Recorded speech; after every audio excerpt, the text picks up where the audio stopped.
the officers, please check. Please check.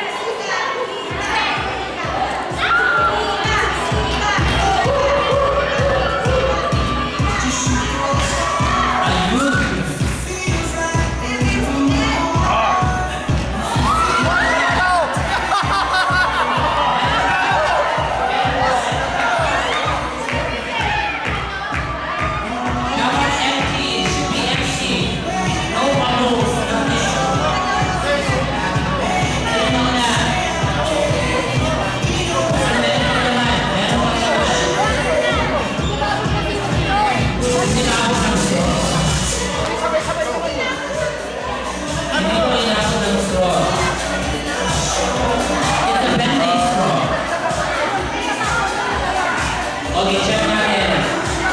Okay. Boy and yellow, what's your name? Arnel, congratulations.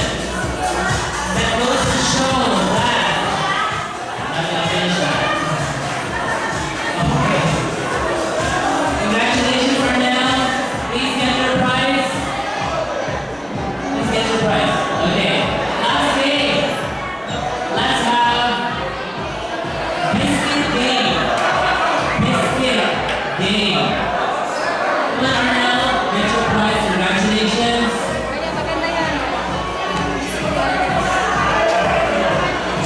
Okay. Next game, we need 5 people for this 4th and last game. 5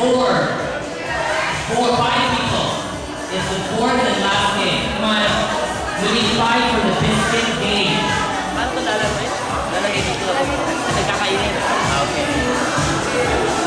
Okay, 5 people. Can we have the kids for this game? Can we have the kids to play this game? Come on. 5. We need 5. 5 kids. 5 kids.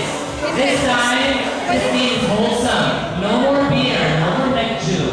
This is for the kids. This is wholesome game.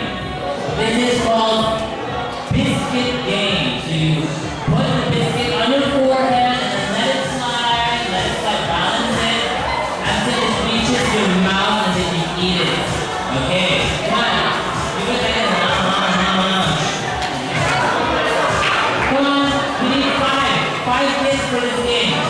Biscuits. 5 fun kids.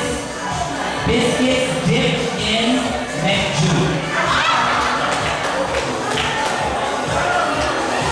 Yung biscuits naka-dip sa neck juice. So it's a little bit soft. Come on. 5 kids. Where are the kids? No kids? Okay. Anybody? Come on. 5. So you have to sit here and someone will place a biscuit on your forehead and then you have to do your balancing skills until it reaches your mouth. Come on. 5 kids. 5.